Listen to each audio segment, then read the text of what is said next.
you ready for an adventure in the great halls of science?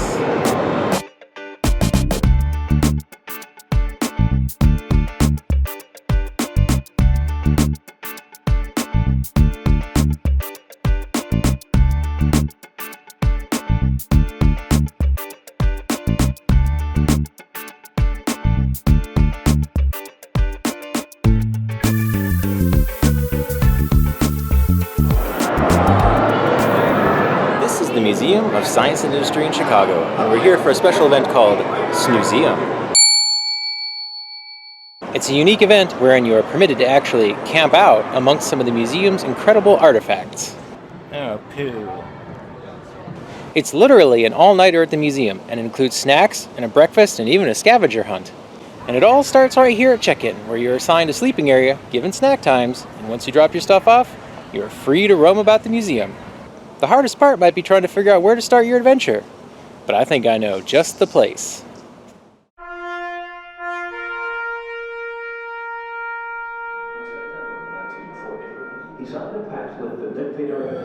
This is the U-505 submarine exhibit. The U-505 is a German submarine from World War II. The exhibit starts with a brief history of the War of the Atlantic and the story of the U-505's capture in 1944. But then you enter the gallery where you get to see the submarine itself, and what an awesome sight it is.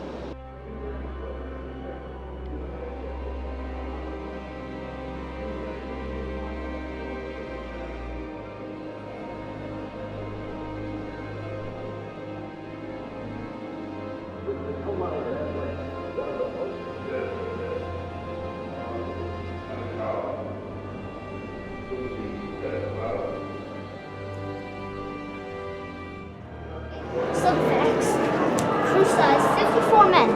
This submarine had 54 people in it, and it weighed 750 tons. That's like 2 of your classrooms full of kids.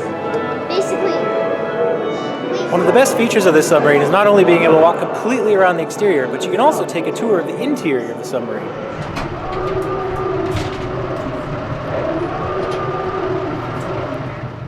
This is the U-505. No.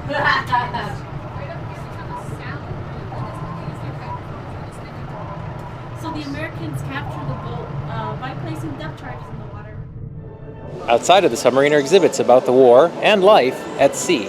now we'll go in the kitchen. We're out cooking up some nice, whatever this is.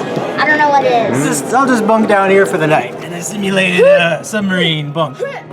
Not exactly roomy accommodations. Not at all. Battle stations. Do them. You could even try some simulated periscope games. It's time you got some battle experience.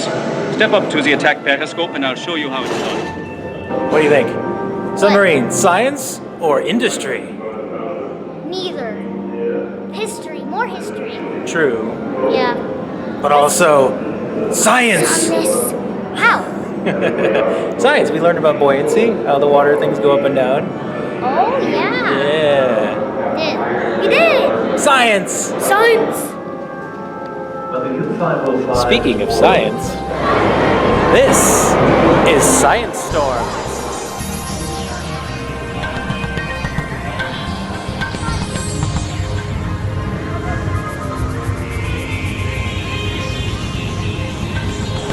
By observing in the lab how a single grain of sand. Behind me is Science Storms, a new exhibit hall opened in 2010 that uses physics and chemistry to explain some of nature's biggest wonders, including fire, tornadoes, waves, and even lightning. As one of the museum's newer exhibits, Science Storms is visually exciting, but it's also one of the most interactive exhibits in the museum, inviting children and adults to be a part of the science as they learn about it.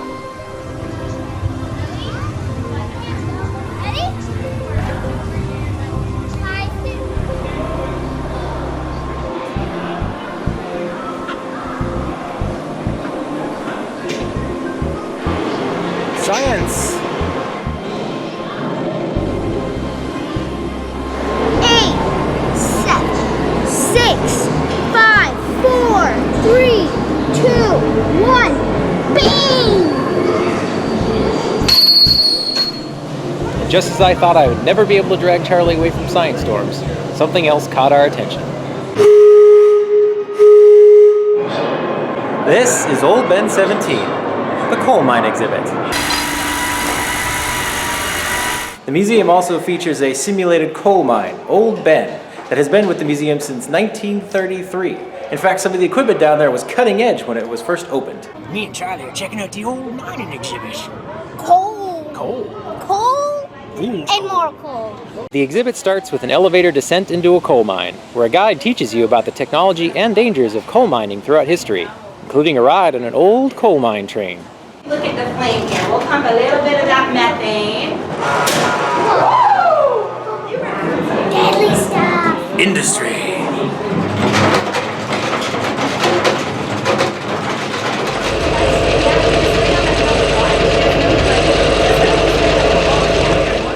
So this is the real coal wall right here. You can touch it and see what it feels like. It's by 2 minutes cold. Yeah, you can feel it's real, right? The exhibit ends at a simulated control room before you're released back into the museum. The first sign you weren't actually hundreds of feet underground. Science or industry? So this is a little bit harder than the by 2 minutes we have here. So it actually burns hotter, which makes it more efficient.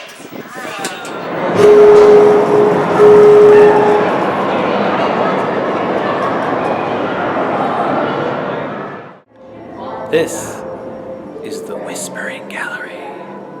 One of the museum's older exhibits is the Whispering Gallery.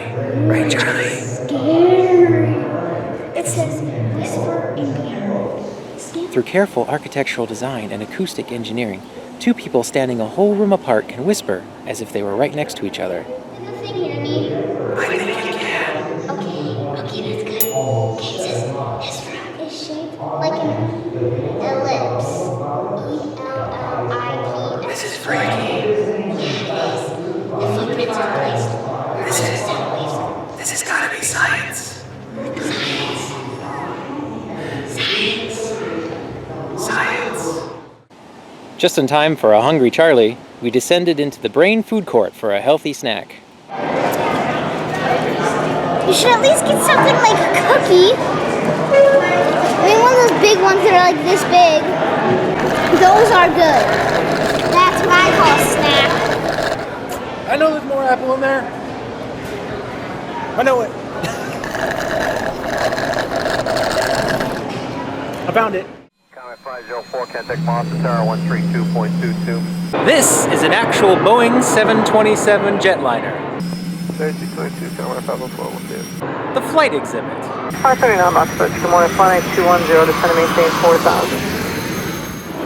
Donated by United Airlines and installed in 1994, this was an actual operational 727. We actually even got a chance to meet one of the actual pilots of this very plane this evening at the museum. Tom estimated it's right about quarter to 2 hours, 2 minutes on the leg. Do you realize how amazing this is? They had to land the plane, float it across part of Lake Michigan, roll it across Lakeshore Drive, dismantle part of the building to roll the plane in, raise it 1 story up into the air, bolt it down, suspend it from the ceiling, and just for good measure, they had to carve out a piece of the walkway just to fit the immense wingspan. This is an amazing piece of engineering. Science and industry. And if you can get over just how amazing it is to have a full-size operational passenger airplane inside a museum, you can even learn about the history and science of flight from the various displays around the 727.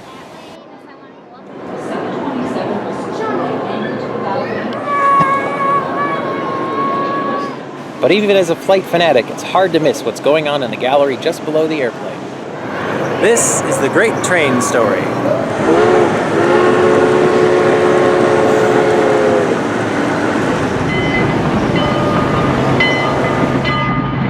The Great Train Story is a model railroad diorama. Opened in 2002, it replaced an older diorama that had been in place for over 60 years. The diorama was expanded to include up to 34 trains on 17 tracks, and now covers a simulated route all the way from downtown Chicago to the city of Seattle. But perhaps one of the best features of the train layout is the ability to look at it from the Take Flight exhibit above. It almost looks like you're actually flying above the Great Plains. It is filled with incredible minute details like waterfalls, coal mines, shipping yards, and even the little bungalows that are native to Chicago's suburban neighborhoods. Is that Wayne Enterprises at the end of the street back there? I think it is. Hulk smash! The trains. Science or industry? This? Industry.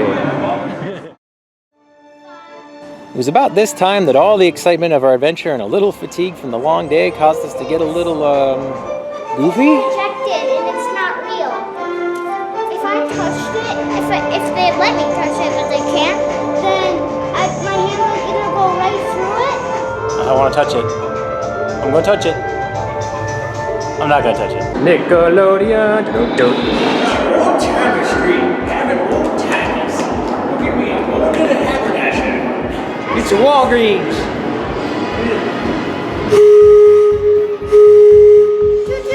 My ride's here, gotta go. That's Madagascar. That's where the singing zebra comes from. Turn to the dark side, young Skywalker.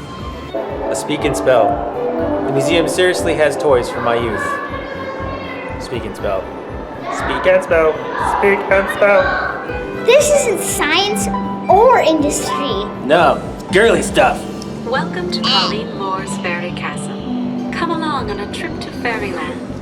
In order to go on this trip, you have to pretend that you are only 5 inches tall so that you can walk through the rooms.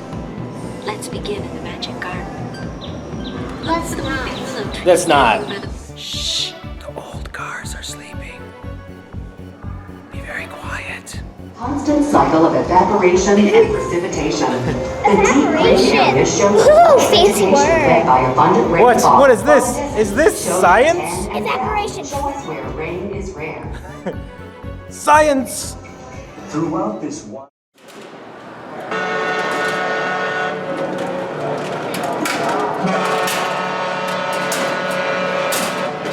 Having recovered from our silliness, we ventured to the farthest corner of the museum, which seems an appropriate place for the vehicles which propelled man to the furthest he's ever been from home. This is the Henry Crown Space Center. The Henry Crown Space Center is where you can find the IMAX theater and the story of man's journey into space. From our first steps, to our giant leaps, to a hopeful future. This is an actual lunar landing training module, used to practice for the Apollo missions that would later land on the moon. It's one small step for man, one giant leap for mankind. Check this out. I'm touching an actual Mercury space capsule. This thing was in space. This thing, just for your perspective, this thing is tiny. Can you believe a human went into space in this, in a spacesuit? How much fuel do you have left, old tanks? I have 20 and 5. Well, I understand RSCS do not work. Is that correct? I'm out of manual fuel now.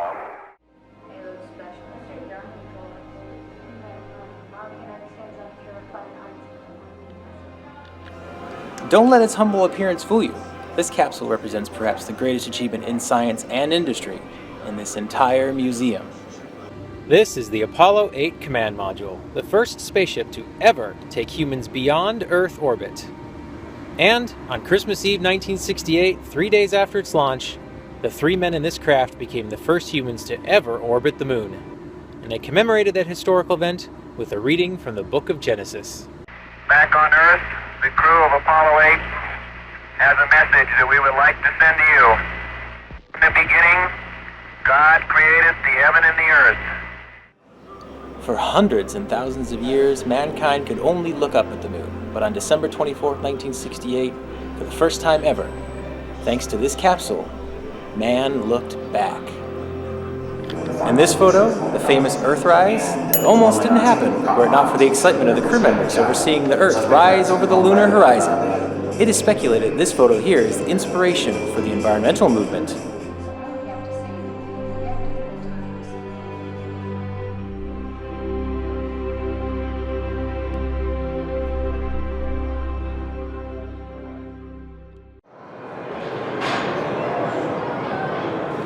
Charlie and I, having just barely made the cutoff for the scavenger hunt, decided it was time to head back to our sleeping bags. And it looked like we weren't the only ones. It's getting towards the end of a long night. People are starting to conk out. Museum's almost over. Snoozeum's almost over.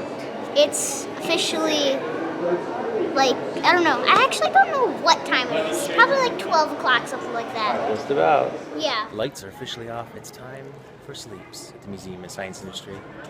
Until we see you tomorrow for more science and industry.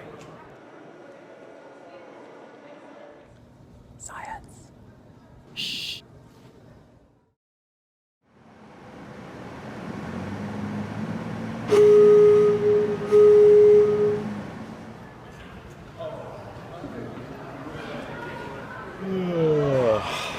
Good morning, everyone.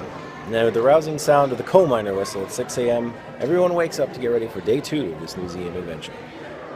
For being a building built in the 1800s, the accommodations were comfortable, warm. Sleeping on a floor is, well, sleeping on a floor. And next is served a continental breakfast in the Brain Food Cafe.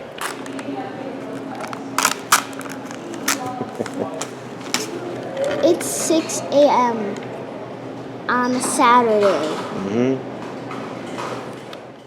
As we ate our breakfast and our time here was rapidly coming to a close, I reflected on all the things we had seen and done during our night at the museum. It was a unique perspective. This place I had visited many times in my youth, and now here I was sharing it with my kids. The phenomenal scope of this museum, all the history and all the achievements you can see. From man's first flight to flying thousands of people a day. From the very first rocket to the towering Saturn V. From mining that first lump of coal to moving thousands of tons of it across the country. From the depths of the ocean to the surface of the moon. This is the Museum of Science and Industry in Chicago. Well, breakfast's over, and it's time to head home.